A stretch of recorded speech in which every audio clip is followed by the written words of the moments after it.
Bonjour à tous, j'espère que vous allez excellemment bien aujourd'hui. On va faire la présentation du Tour de la Provence, course qui n'avait pas pu avoir lieu l'année dernière à cause de soucis financiers. On va revenir là-dessus. Puis on parlera du parcours de cette édition 2024, la météo, les équipes présentes au départ. Enfin voilà, vous saurez tout après cette vidéo du Tour de la Provence 2024. N'hésitez pas à vous abonner à la chaîne, à réagir dans les commentaires, à mettre un pouce bleu, à partager la vidéo sur les réseaux sociaux, notamment auprès de vos proches si vous pensez que ça peut les intéresser. Dans les commentaires, n'hésitez pas à me dire qui vous voyez comme favori pour cette épreuve, quelle est votre grosse cote. Quand vous allez sur la chaîne, vous pouvez mettre la petite cloche, comme ça vous êtes au courant des dernières vidéos qui sortent sur la chaîne. Il y a également les playlists, notamment il y aura une playlist spéciale Tour de la Provence, également la playlist des présentations des différentes épreuves que l'on fait dans l'année. La petite cloche, comme ça vous êtes au courant des dernières vidéos qui sortent sur la chaîne, ça je viens déjà de le dire. Si vous avez les moyens et que vous voulez soutenir mon travail, vous pouvez faire un super thanks. Et puis TikTok, également les shorts sur YouTube, juste après l'arrivée des étapes de cette édition 2024 du Tour de la Provence. Retour de cette épreuve, on a eu peur qu'elle ne revienne pas, vu les soucis financiers qu'il y avait l'année dernière. En fait, il faut savoir que le journal La Provence sous-traiter l'organisation de la course à une entreprise événementielle spécialisée, on va dire, dans le sport. Sauf que cette entreprise-là n'avait pas payé grand monde sur les dernières éditions du Tour de la Provence, notamment Marion Rousse, qui était ambassadrice, qui n'avait jamais été payée, en fait, de ce rôle d'ambassadrice. Et on avait compris au mois d'octobre 2022 qu'il y avait peu de chances que la course se fasse. Et ce qui fait que pour les équipes françaises, c'était un problème parce qu'elles n'avaient pas eu vraiment de solution de repli, vu que c'était l'annulation vraiment officielle de la course. C'était arrivé assez tard, c'était arrivé en décembre, je crois me rappeler, fin novembre, début décembre. Donc ça s'était fait assez tardivement parce que l'ancien organisateur avait essayé de tout faire pour faire la course. Sauf que il n'avait pas d'argent tout simplement, et puis il n'avait pas d'argent depuis quelques temps, parce qu'il y a eu des soucis donc avec Marion Rousse, mais il devait faire également un trail en Corse qui n'a jamais eu lieu non plus, où il y avait eu pas mal de soucis financiers. Donc la Provence a repris en main l'organisation, on va dire, de cette épreuve pour l'édition 2024. Épreuve qui va être sur un format différent. Déjà, ce n'est pas 5 jours de course, mais 4 jours de course avec un prologue. Alors, il y avait déjà un prologue contre la montre le premier jour sur le Tour de la Provence, mais normalement, on commençait, c'est vrai, souvent le mercredi. Là, ça sera un départ le jeudi, donc ça sera seulement 3 étapes et un prologue. Et puis surtout dans un format différent, avec un parcours, on n'arrivera pas au sommet d'une bosse. Le parcours est beaucoup plus plat que les années précédentes. Ça ressemble plus à ce qu'on a eu sur l'étoile de Bessèges. Donc ça va convenir, je pense, pas mal aux sprinters. Ça va convenir en fait aux coureurs qui vont préparer les classiques du mois de février, plus qu'aux véritables grimpeurs du peloton qui ne sont de toute manière pas nombreux à avoir fait le déplacement du côté de Marseille. Et puis un prologue pour commencer. Vous savez que j'aime bien les prologues, parce que j'aime bien cet effort-là, cet effort court, parce que c'est spectaculaire. Je trouve que c'est bien plus spectaculaire de commencer par un prologue que par un contre-la-montre de 10-15 km comme on a l'habitude de voir. Un petit prologue, 4-5 km pour démarrer un grand tour, je trouve que c'est toujours pas mal. Ça se fait de moins en moins les prologues, hein. Il y a le Tour de Romandie qui fait encore des prologues. Donc là, on aura sur le Tour de la Provence, mais c'est vrai que des petits contre-la-montre comme ça n'arrive plus souvent du côté du calendrier. Bien, je crois qu'on a tout dit. Pour refaire cette introduction, on regarde tout de suite donc le parcours de cette édition 2024. Le parcours de ce prologue, et oui, on démarrera par un prologue sur ce Tour de la Provence, un prologue autour de Marseille, prologue très court, hein, de 5 km seulement. C'est un aller-retour, vous savez la carte ici. Donc là, on partira le long de la Canebière, comme on dit, on sera le long de la mer pour ce chrono qui est tout plat. Voilà, un aller-retour du côté de Marseille. On ira un peu le long de la mer Méditerranée. Ça va être sympa. Je pense que la vue sera magnifique et je pense qu'on aura des belles images télé. C'est un prologue qui est tout plat, mais vous savez, j'aime bien les prologues. C'est un effort qui est très particulier. Vous avez des coureurs qui sont bons sur le contre-la-montre et qui sont pas bons sur le prologue, et à l'inverse, des coureurs qui sont pas très bons normalement sur le chrono, mais qui s'en sortent bien sur le prologue. Et normalement, faut faire attention, mais les sprinters sont toujours bons sur les prologues. Et puis l'avantage, c'est que certes, ça va faire des écarts, mais des écarts qui vont être extrêmement réduits. Ça va être 20 secondes, 25 secondes grand maximum. Donc c'est-à-dire que même en ayant fait un mauvais prologue, et ben on sera toujours en position d'aller chercher quelque chose sur le reste de la course, et puis pourquoi pas avoir une belle surprise comme premier leader de ce Tour de la Provence. Étape numéro 1 donc, qui aura lieu vendredi, étape entre Aix-en-Provence et Martigues. On aura notamment l'arrière-pays de Marseille, on sera dans la Provence avec le col de Beaugneux, 7 km 3 de 8 de moyenne, et puis le col de Vernec, 5 km 5 à 2,8 de moyenne, mais la fin de journée sera plutôt plate du côté de Istres et de Martigues pour ces 158 km. Samedi, étape la plus compliquée de ce Tour de la Provence entre Fort-Calquier et Manosque, 167 km. Avec un sprint intermédiaire à Saint-Étienne-les-Orgues, ça sera au kilomètre 29, et puis le col de Buire, 9 km 7 à 2,9 de moyenne, col de deuxième catégorie. Il y aura également des montées qui ne sont pas au classement de la montagne, notamment la montée de Fontiel, la montée de Saint-Michel-l'Observatoire. Il y aura le col de Viens, 1 km 5 à 2,9 de moyenne, côte de troisième catégorie, km 118. Céreste-en-Luberon, 1 km 5 à 6,6 de moyenne, qui n'est pas également au classement de la montagne. Et puis le col de l'Air del Masco, 6 km 6 à 4,8 de moyenne, ça sera un col de première catégorie. Un autre sprint intermédiaire à La Bastide des Jourdans au km 150, c'est-à-dire à 17 km de l'arrivée. Et puis ensuite, un final un petit peu difficile, notamment l'arrivée qui se fera au bout d'une montée d'1 km 3 à 4,4% de moyenne. Donc c'est l'étape la plus dure, cette étape de Manosque. Donc vous voyez encore une fois, quand je disais que c'est pas une course véritablement pour grimpeurs, on a la confirmation, c'est que l'étape la plus dure de la course n'est pas très compliquée. On est vraiment sur un principe étoile de Bessèges. Et puis je termine avec la dernière étape qui sera toute plate, quasiment entre Rognac et Arles, 183 km. Le col de Vaillède, 6 km 3 de 8 de moyenne. Et puis un premier passage sur la ligne d'arrivée à Arles, ça sera au kilomètre 72. Il y aura un sprint intermédiaire au Matibert au kilomètre 164,5. Et puis ensuite, voilà, le final est vraiment très très plat pour cette étape.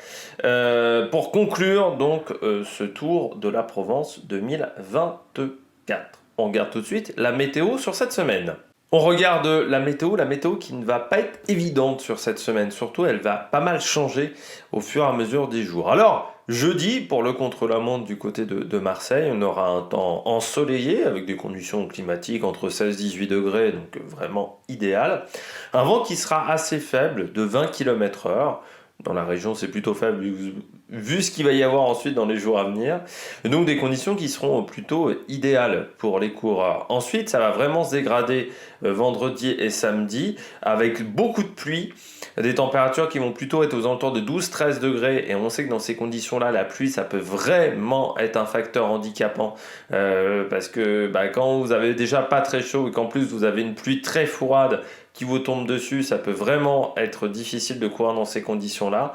Et puis avec beaucoup de vent, entre 50 et 65 km/h, donc ce qui pourrait créer des cassures vendredi et samedi. Dimanche, de nouveau un temps sec, mais avec toujours du vent, entre 40 et 55 km/h. Donc là, il faudra faire aussi attention au potentiel coup de bordure, surtout si les écarts sont assez réduits entre les différents leaders du classement général. Une température qui oscillera donc pendant la semaine entre 10, 12 et 18 degrés. Mais voilà, avec un pic vraiment jeudi par rapport à ce qu'on aura le reste de la semaine. Du côté du palmarès de cette épreuve, il faut savoir que c'est une épreuve qui est quand même assez récente, le Tour de la Provence. La première édition, c'était en 2016, remportée par Thomas Voeckler devant Petr Vakoch, je vais y arriver, et Lilian Calmejane.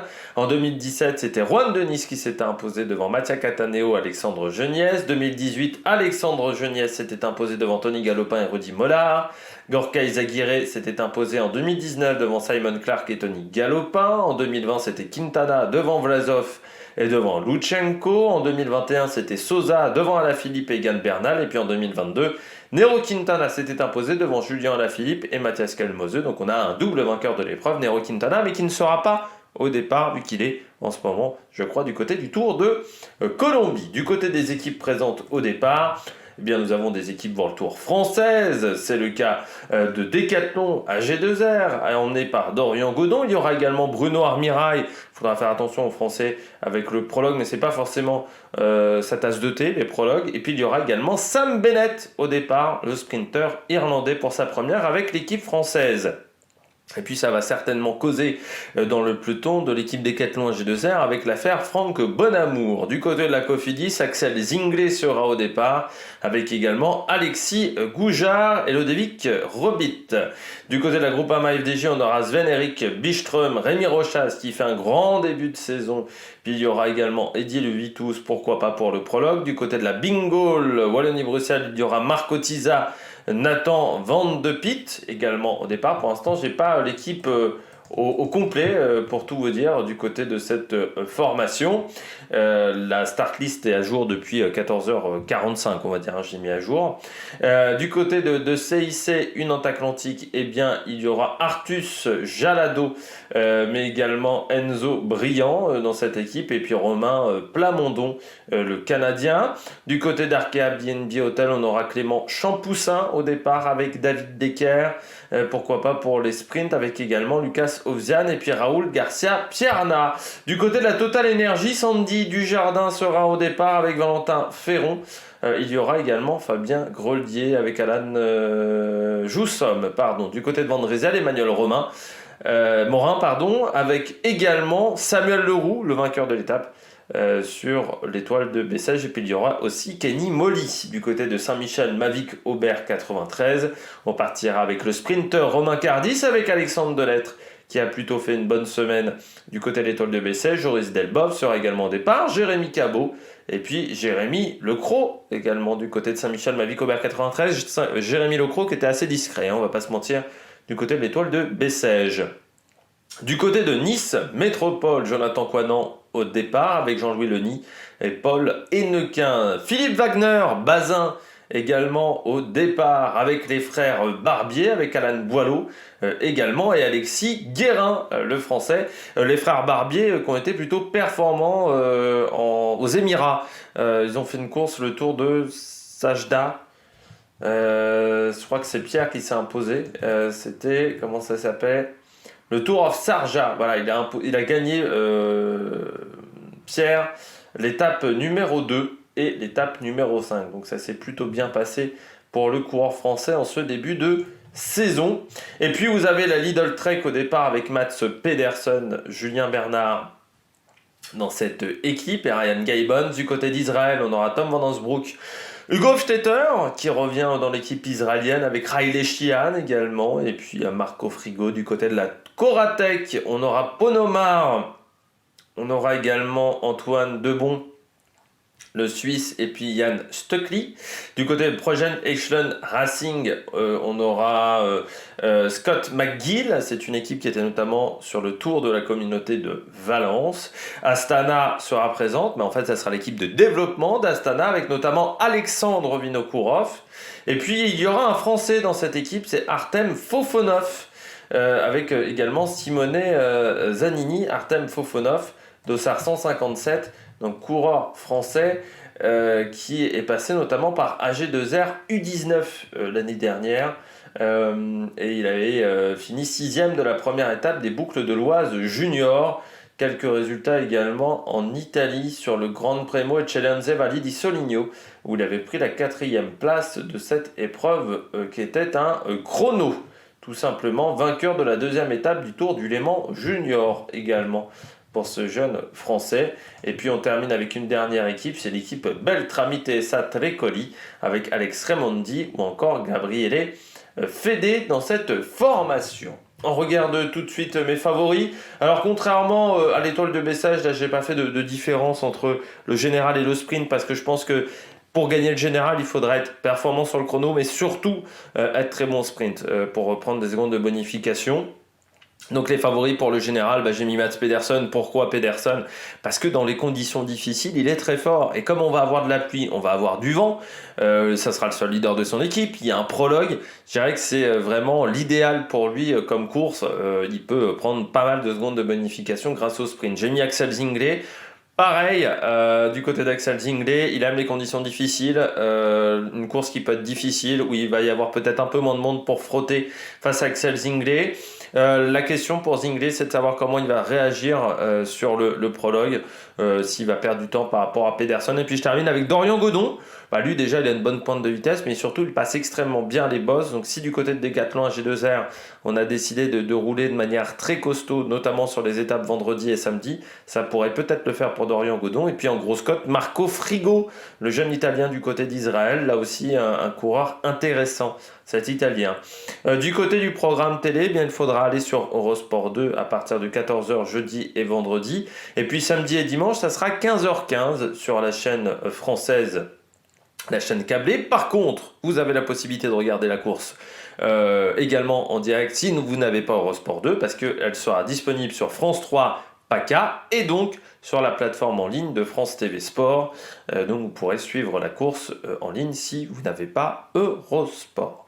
J'espère que vous avez aimé cette vidéo. Si vous avez aimé cette vidéo, n'hésitez pas à vous abonner à la chaîne, à réagir dans les commentaires, à mettre un pouce bleu. Et puis nous, on se retrouve pour de nouvelles aventures sur l'Amérique Production. Ciao, ciao!